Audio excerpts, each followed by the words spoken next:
Hello model car fans, welcome to the Muscle Car Modeler. My name is Raul, and this week I'm going to do my stash ads video for what I picked up for August.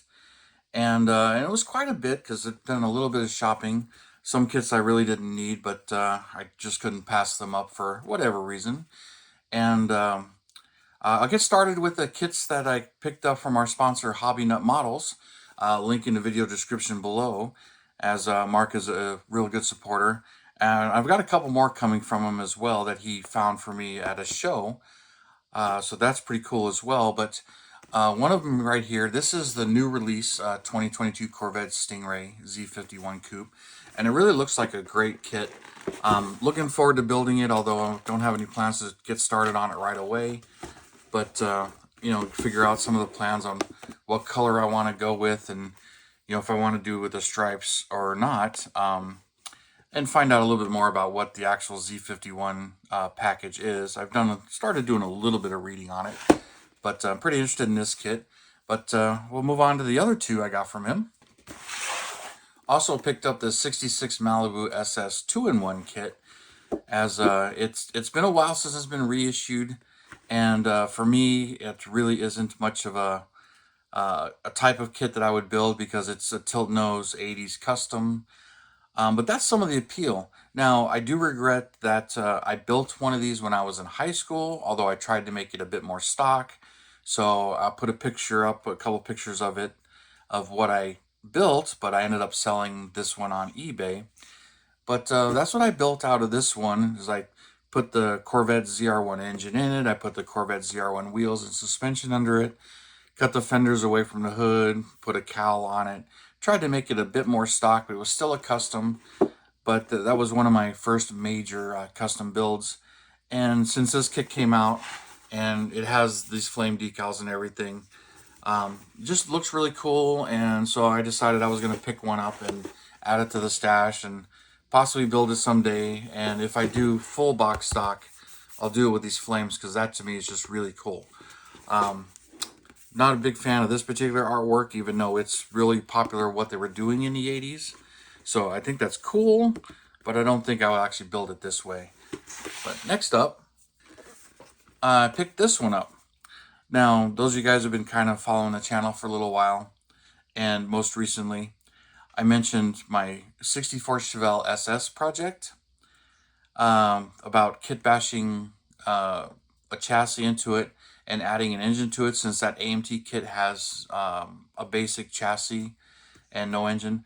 But I picked up this kit because this has a really nice small block in it, even though I noticed this thing shows a bunch of chrome parts on here, and my previous version did not.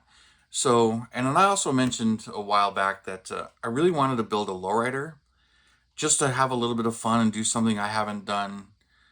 But I used to, you know, read the Lowrider magazines in high school, and I thought those were cool. But I've driven a couple because I had some friends living here in Peoria, Arizona, that had somewhat lowriders, but none with the hydraulics or switches, just slammed down on, the small 520 tires and stereos and stuff, and the chain steering wheel. So I bought one of these a couple years ago to build as a lowrider, which is this version. This has been in the stash for a while, but this one was sealed and it's 2-in-1, and I didn't realize that this one, you could build stock and lowrider, but I hadn't opened this one, so I decided to open it. Then I found the tires had damaged the front bumper and the body and some of that stuff, so there's some melt marks right here, and then the front bumper got it bad right here and right here. So this one will end up being the engine donor instead, and then I'll use this other kit and build it as the lowrider, as there's no damage in this new kit other than the new chrome wheels. That's the only thing they really added to this, was it says newly tooled wheels. So they added the wheels, which is cool. I'd rather use the wires, but the chrome got buggered up on that wheel right there, so check that out. So that's kind of funny, but the rest of it's in great shape. And then plus this one actually has white wall tires, where the other one doesn't. It has small tires. So This one's definitely got the better tires as far as the Lowrider version goes. So this kit will eventually become the Lowrider kit, and I'll use that other kit for the engine donation. Now, I did go on a little bit of a Mustang buying binge again, but this is one that I had wanted. So I picked this one up. I sold a few kits on eBay that helped me pay for it. And so I went ahead, basically traded kits. And I already did the video on this kit, so I opened it up. It was a sealed kit and showed you everything on this. So I've already showed you this one. But also, I wanted this one as well, and I picked this one up. And it's 4 cylinders, real similar to that one, but not exactly the same. The components are different. Even though this one's an 85 and that's a 79, but some of the components you can see are the same, and some of them are different. And this one was a fully unbuilt kit. Only real issue I have is the back glass. It has some cracks in it right here from when it was, pried off of the clear tree for whatever reason. So I may be looking for another back glass for that, if I find a parts kit or whatnot. But this one will eventually get built, but I did find the SVO I've been looking for. Also in my buying binge, I didn't need another one of these, but this one came up also unbuilt, and everything really nice in it. So I picked up another one of these. Just couldn't really pass it up. Well, I could have, but I just didn't want to, and I felt compelled. So picked another one of those up. Here's another one that I have a weakness for, and I have a few of them. So again, I didn't need this one. But it was a good price, and as you can see, this one is still sealed, and it kind of still has the price on, sticker mostly falling off of it, but it's right there. And since it's a sealed kit, I ended up, buying this one. Didn't really need to, but it actually came from the same seller as this one, even though that one was open. And also, I picked up from the same seller this one as well. This is the first issue of the Hertz version that came out in 1986. This kit was issued in 85. Again, same thing. It's another, sealed kit. And sometimes I stay away from sealed kits, but this one also has the price tag on it. So that cracked me up. So I felt compelled to get these as well. So both of those sealed kits. And the last Mustang I picked up was this one, the 69 Mustang Super CJ, as it's called on here, the hot rod issue. This was the first one I had built, and I didn't paint the body, brush painted the hood and blacked it out, and used the decals and everything.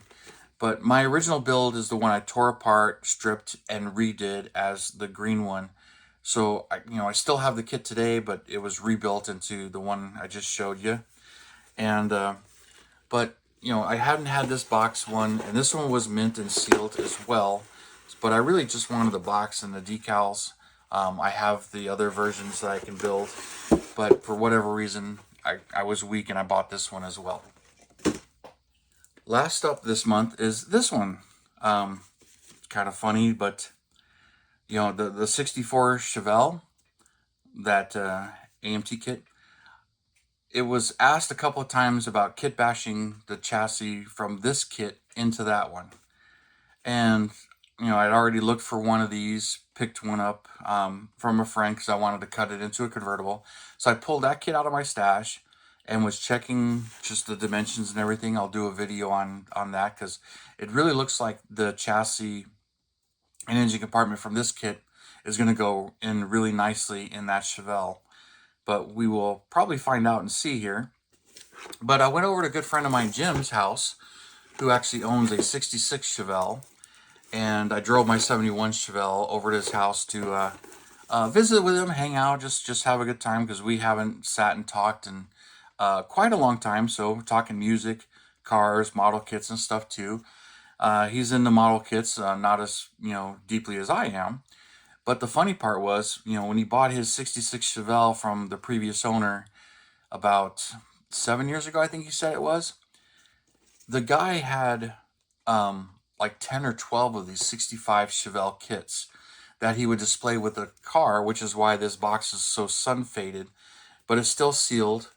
Also has a price tag on it, which I paid $10.25.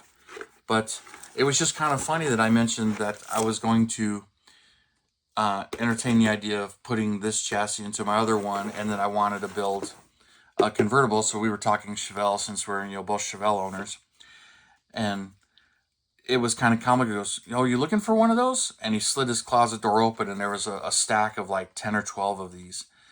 And he goes, if you want one, I could sell you one. I got this whole stack here. So I picked this up from him. So it was kind of funny. Wasn't really looking to buy from him, but yeah, that's how these go sometimes. So this is the last one I picked up today, and um, I'll use my other kit for the video, and I'll get into my plans in that one when I get more involved in that particular project. So that's a future one coming up on the channel, probably come up here real soon, as I really want to build that 64, because I don't have a 64 Chevelle built in my collection of build kits. But anyways, you guys, let me know what your thoughts are, and how you would build some of these kits and whatnot. But a lot of them are just really fun kits. But you guys, thank you for tuning in, subscribing, and all your comments. I really do appreciate it, you guys. And don't forget to check out Hobby Nut Models for any of their sales or what's going on, as he's constantly trying to restock. And he did pick up some other vintage kits that he put up on the site, but those get snatched up really fast. Thank you guys, and I'll see you next weekend.